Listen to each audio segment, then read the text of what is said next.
Honda's just spilled the beans with its electrification strategy, everything from microchips to solid state batteries. Grab your snacks and drinks and let's get into it. So we're going into their 2023 business briefing, and we're going to be talking about some new vehicles today, new strategies, battery technologies, and so much. So if you're excited for Honda's future, smash the heck out of that like button. There's a lot of nuggets in here. We're going to be feasting on this for the next probably 20, 30 minutes. Attention spans are short, so let's get into it. The profitability for Honda right now is looking pretty good. Their costs have gone down 10% compared to fiscal year ending in 2019. So about 4 years ago, their costs were about 10% higher. And the break-even point for 2023 based off the percentage of production capacity utilization was 80%, which is an improvement from the 90% of production capacity in 2019. All right, semiconductors. This is what got Honda hard with the pandemic. They're just now recovering from it. But from medium to long-term perspective, so not in the short term because they're still reeling a little bit, to be honest, but Honda has been building cooperative relationships with semiconductor manufacturers, including the strategic collaboration with Taiwan Semiconductor Manufacturing Company, or TSMC, the world's largest and the world's most advanced semiconductor company out there.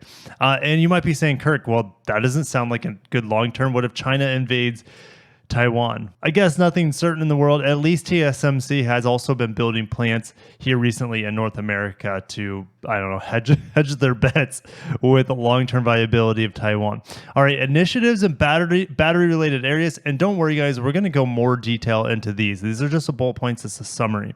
So toward the achievement of its goal to increase the ratio of EV and fuel cell vehicles to 100% by 2040, Honda will continue working on the procurement and development of batteries, as well as securing stable procurement of battery materials by building strong partnerships with resource recycling businesses. EV production plans in North America. A mid to large size EV model based on Honda's original dedicated EV platform, also called their e-architecture, will go on sale in 2025. They moved it up a year. Originally, it was 2026. So now it is coming out a year earlier. It will be built here in America. But for the Japanese market, which very few of you watching are in the Japanese market, but over there in the JDM market, the EV model based on the N1 will go on sale in 2025, and two small-sized EVs, including an SUV type, will go on sale in 2026. So I won't be surprised if one of them's a K car. Or maybe even the small SUV could be a K car as well, but I doubt it. So Honda's 5 key factors that they are focused on. Number 1 is carbon neutrality of power units. Number 2, energy management system that enables the use of power units as an energy source. Number 3, resource circulation. Number 4, automated driving or advanced driving or driver assistance systems, as well as number 5, Internet of Things, or the connectiveness or the connectivity of their machines. Let's get a little bit more into their semiconductor shortage, because that is what really crushed them in 2022. In the short-term measures, in addition to further strengthening relationships with suppliers, Honda is taking various measures, including dual sourcing of key parts and the development of alternative parts. And it's not mentioned in here, but it looks like Honda, as well as others, are separating their Chinese market and their Chinese source parts for the Chinese market and versus the rest of the world parts, to have 2 separate ecosystems so they're not 100% dependent on China if something hits the fan once again. All right, medium to long-term measures. While enhancing its risk sensing measures, Honda has been building cooperative relationships and enhancing collaboration with semiconductor manufacturers, including strategic collaboration with TSMC, through which Honda strives to ensure stable procurement of semiconductors. That is great news. All right, let's talk a little bit about motorcycles and the electrification end of that. Honda plans to introduce 10 or more electric motorcycles globally by 2025. Quick timeout. If you would like to see me have a motorcycle on the channel, that's always been one of my huge passions as just a motorhead. So if you guys want to see motorcycle stuff on the channel, let me know. I'd be happy to get a Honda or Yamaha or something like that. Gosh, I literally can think of 10 motorcycles that I want right now. But anyways, we'll have a bunch of electric motorcycles, 10 of them coming out by 2025. How much of them would be available in America? Maybe 1 or 2, really. And they're hoping those electric motorcycle sales reach up to 3.5 million units or approximately 15% of their total unit sales. That's just 15%? Isn't that mind-blowing how many motorcycles Honda makes? It's mind-blowing. Anyways, Honda will launch the EM1 E electric scooter equipped with Honda Mobile Power Pack E swappable battery in Japan, Europe, and Indonesia before the end of 2023. Now let's get into the automobile business. That's why most of you guys were here. So they want to set a goal to increase the ratio of EV and fuel cell vehicles to 100% by 2040, like we mentioned earlier. And to this end, Honda is planning to produce more than 2 million EVs annually by 2030. Toyota is hoping to be at 3.5 million EVs by 2030. All right, so here are their big EV plans, or at least the rollout here in North America. So in 2024, the Prologue and the ZDX, the Ultium platform with General Motors, will go on sale. So stay tuned for that.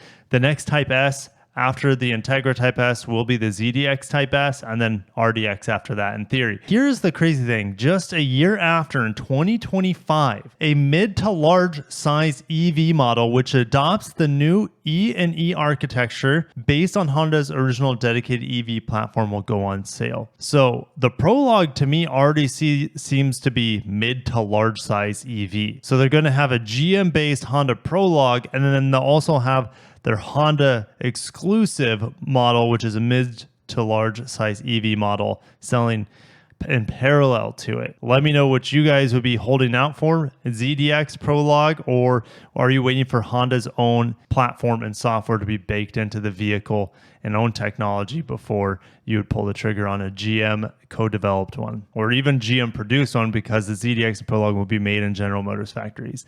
All right, I'll see you guys down below. It's always fun to hear you guys sound off on that. Okay, moving to China, because their other large market is China outside of North America, so it's not Japan. In early 2024, ENS2 and ENP2 will go on sale. They just teased those at the Shanghai Motor Show. Before the end of 2024, mass production models based on the ENSUV concept will go on sale. So they also showed that in Shanghai. By 2027 in China, Honda will introduce a total of 10 new EV models, including 3 models mentioned above. So 7 more in just 3 years after 2024. That's a fast ramp up. And by 2035, Honda will strive to make EVs 100% of its automobiles in China ahead of other regions. 2040 is what they're hoping for here in the United States and Japan. All right, speaking of Japan, in the first half of 2024, in-van-based commercial mini EV model will go on sale. And that thing is supposed to be very, very affordable, way undercutting like the Nissan Sakura, for example. In 2025, an EV model based on the N1 will go on sale in Japan. And in 2026, 2 small-size EV models, including SUV type, will go on sale. I would love to have the N-Van EV model as well as the N1 EV model. I would die for that if they're available in America, but they never, ever will be, unfortunately. All right, what are the initiatives Honda is taking towards electrification? Well, let's start with battery procurement and development. This is maybe the most exciting things to talk about today. So now for the current time period in each region, Honda has been strengthening its external partnerships in the area of liquid lithium-ion batteries and is now on track to have good prospects for stable procurement of the amount of batteries Honda will need on a global basis. So in North America, we have procurement of Ultium batteries from GM, as well as the establishment of a battery production joint venture with LG Energy Solutions. That's the plant being built in Ohio. I believe it's on track for late 2025 for the batteries to start rolling out there. We also will get into manufacturing in North America and how they're switching their plants massively. All right, so China strengthened in collaboration with CATL, okay, the world's largest battery producer, no surprise there. And Japan, procurement of batteries for the N-Van-based commercial use mini EV model from Envision AESC. That's a Chinese-owned Japanese company that Nissan helped found, but Nissan still will use them in the future. But I think also Mazda will be using them in the near future as well for hybrids and plug-in hybrids, as well as battery electric vehicles. All right, for the second half of the 2020s, in addition to the advancement of liquid lithium-ion batteries, Honda will develop and introduce next-generation batteries such as semi-solid-state batteries and all solid-state batteries. Honda and GS Yuasa International will collaborate to develop high-capacity, high-output liquid-ion or lithium-ion batteries for EV use. And Honda will begin production of a demonstration line for the production of all solid-state batteries in 2024, aiming to adopt its all solid-state batteries to models to be introduced in the market in the second half of 2020s. They are still on track with this battery or solid-state battery technology development. So in 2024, with this pilot line or demonstration line, whatever you want to call it, we should have an idea of how effective these batteries are by next year from Honda. It's super exciting, but we won't see them in cars probably till the very end of this decade. All right, Honda invests in jointly developing semi-solid-state batteries, lithium metal secondary batteries, with SES AI Corporation, an EV battery research and development company. So, man, they're firing on all cylinders or charging at full capacity here. What's a better analogy? I don't know. All right, battery resource procurement and resource circulation. So in the areas of battery resource procurement and resource circulation, Honda will secure its competitive advantages from a long-term perspective by strengthening initiatives through collaboration with various partners. Number one, resource procurement. By leveraging a strategic partnership with Hanwha Co., Honda will ensure stable procurement in the medium to long term of essential metals such as nickel, cobalt, and lithium. Hopefully we don't need cobalt for that long. It's just such a human rights issue and very dirty element to mine out of the earth with the hands of children and blood. Anyways, resource circulation. Honda will stabilize its material procurement and strive to achieve zero environmental impact by proactively utilizing recycled resources through strong partnerships with resource recycling businesses, including collaboration with Ascend Elements Inc. and Cerba Solutions, and a comprehensive partnership with POSCO Holdings Inc. All right, for manufacturing in the U.S., here it is. Here's the big turnaround, how they're going to be reworking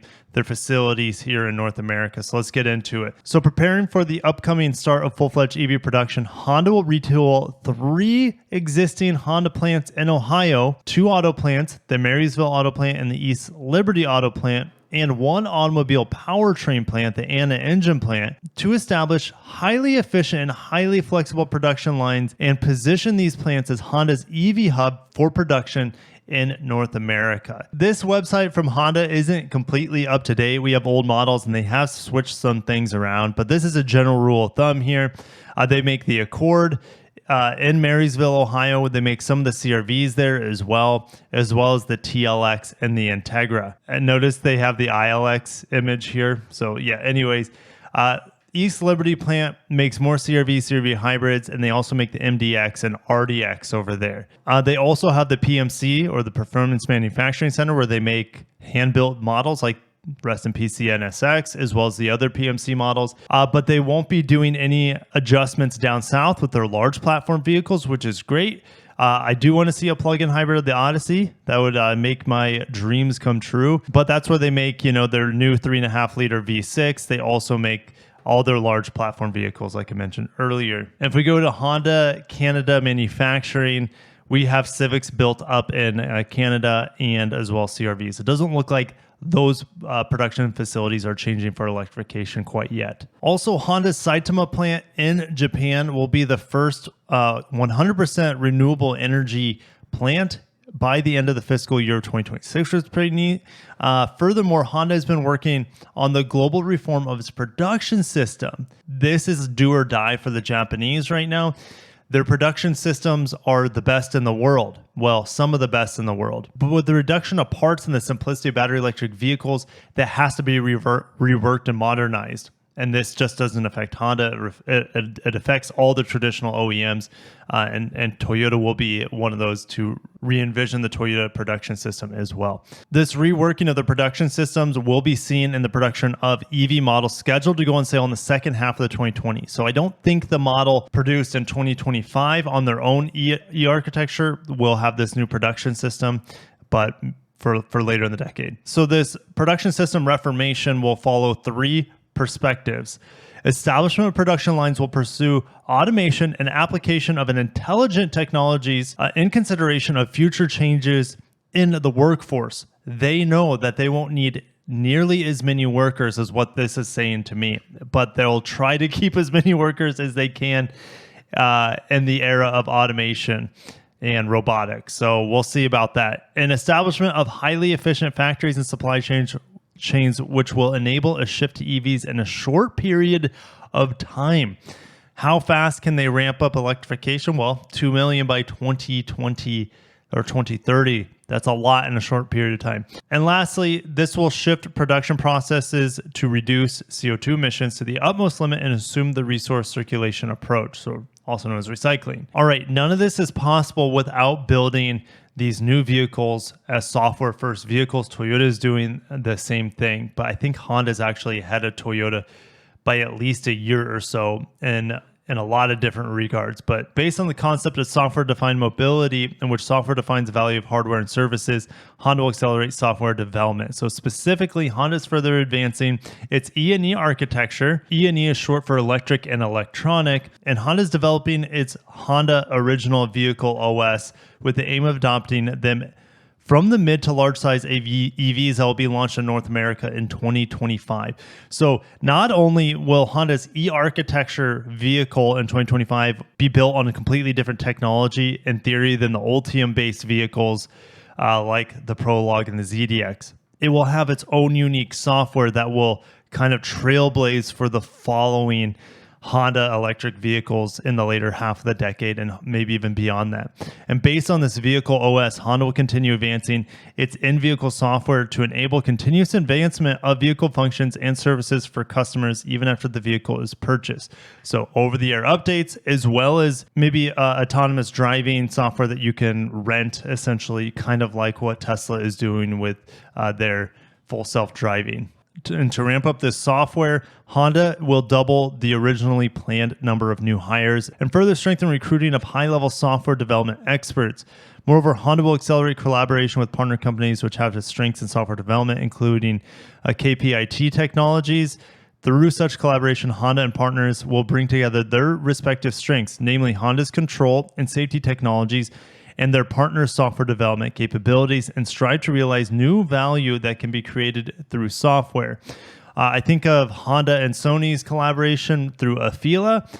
That it's going to be interesting because that could also have Honda's new operating system on it for electric vehicles, and they will also be producing all sorts of unique value subscription services and PlayStation services and movie services, etc. in the Afeela model. In the areas of user experience and digital services, Honda will continue strengthening development mainly in North America by taking various initiatives, including the establishment of a new global user experience officer position and proactive approach in recruiting digital experts. Nothing has changed with their alliance of GM, so I'm going to refresh you guys on this. Honda will further strengthen its alliance with General Motors, in addition to co-developing a series of affordable electric vehicles, which will go on sale in 2027. So that says to me, maybe the Prologue and ZDX, well, the ZDX is an luxury vehicle, so affordability, whatever. But Prologue is probably not going to be affordable, nor will Honda's e-architecture, mid to large size EV is what they're calling it, be affordable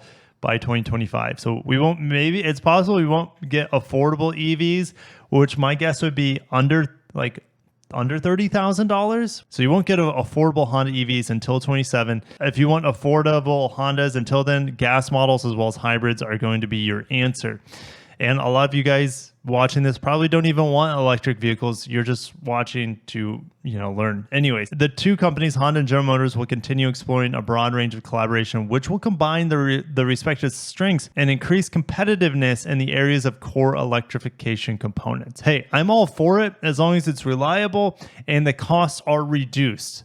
That is the big thing here. We need to reduce costs to make electric vehicles affordable. Yesterday on the channel, I just talked about how the most affordable electric vehicle in North America got killed. Thanks, General Motors, for killing the Bolt. I know a lot of people are not happy because they're forced to buy no longer a hatchback. They're forced to buy the Equinox EV, which is more of your traditional crossover sort of thing. And it's in theory, should be much bigger as well compared to the cute, tiny, super compact Honda Fit-like General Motors Chevy Bolt. All right, initiatives toward new value creation. Honda will make steady progress by constantly securing an annual budget at the level of 100 billion yen for research into next generation mobility as well for the fundamental research activities, mainly in the areas of carbon neutrality technologies related to the 5 key factors that we started on in the video, such as the application of intelligence technologies, advancement of batteries, utilization of hydrogen, and sustainable materials. In order to realize new value creation more speedily, Honda has allocated an annual investment budget of 10 billion yen and been proactively pursuing open innovation with startups. To date, Honda has invested in startups which have cutting-edge technologies that are highly likely to be needed in the future, such as AI, lovely, synthetic fuels, battery recycling, and nuclear fusion power generation technologies. If we have many nuclear reactors powering our vehicles, I'm never going to need to go to the gas station. I'm never going to need to plug in the car. That sounds like utopia. And in fact, at that point in time, nuclear fusion power generation, that's what our airplanes should be using. Not necessarily our automobiles. That seems like overkill because what you get in an accident or something, that doesn't sound like a good idea for nuclear fusion. But Honda has also established Honda Innovations Co. in Japan this month, which will serve as a global head office function for Honda's open innovation activities. Honda's redefining the Honda global brand slogan.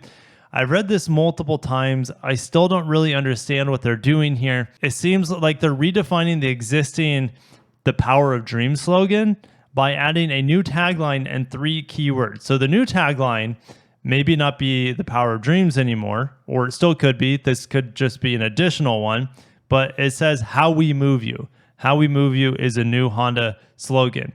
The creation of mobility through the dreams of each and every Honda associate will move people physically and also move people's hearts. All right, kind of like rev your hearts, like Yamaha, right? All right, and the 3 key words that they're using, I hope they don't really use this too much because it's a bit off-putting, but create, transcend, all right, those things are fine. The last one's augment.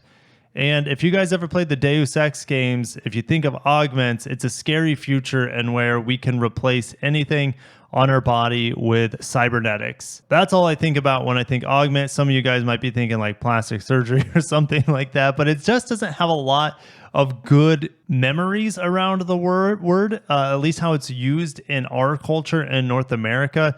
So maybe it's not translating well from Japanese or whatever, but let me know if the word augment bothers you or should it be used in this situation. I just had to throw my 2 cents in there as well. Okay, so the big takeaways here. If you made it this far in the video, the battery stuff is very exciting. They're working with multiple battery companies. I just think that it's funny that all solid-state batteries is only being produced by Honda because here's the thing.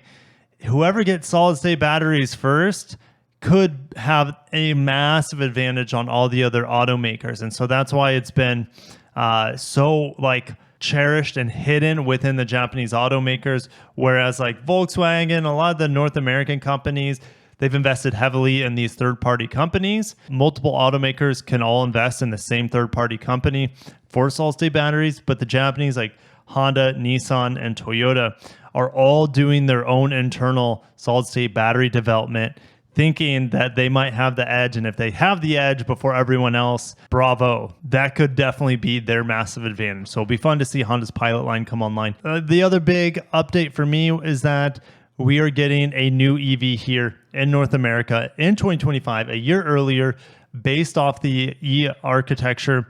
And a year later should come the Honda Sony Afeela model, and also affordable EV still on slate for 2027. Electrification's moving fast, but I'm going to be getting old in the era of electrification. It's kind of fun to see all this transpire. Growing up in the 90s, seeing like the height of Japanese autos in the 2000s, pretty good. And then kind of like this leveling off in technology. Then we saw the influx of hybrids. And then before we know it, hybrids are being replaced by fully battery electric vehicle, which have up to about 100 times the battery size of a hybrid. Anyways, thank you guys for watching. I'll catch you guys in the next video. Make sure you're subscribed for more Honda updates. Can't wait to drive the new Pilot. Hopefully I get that pretty soon.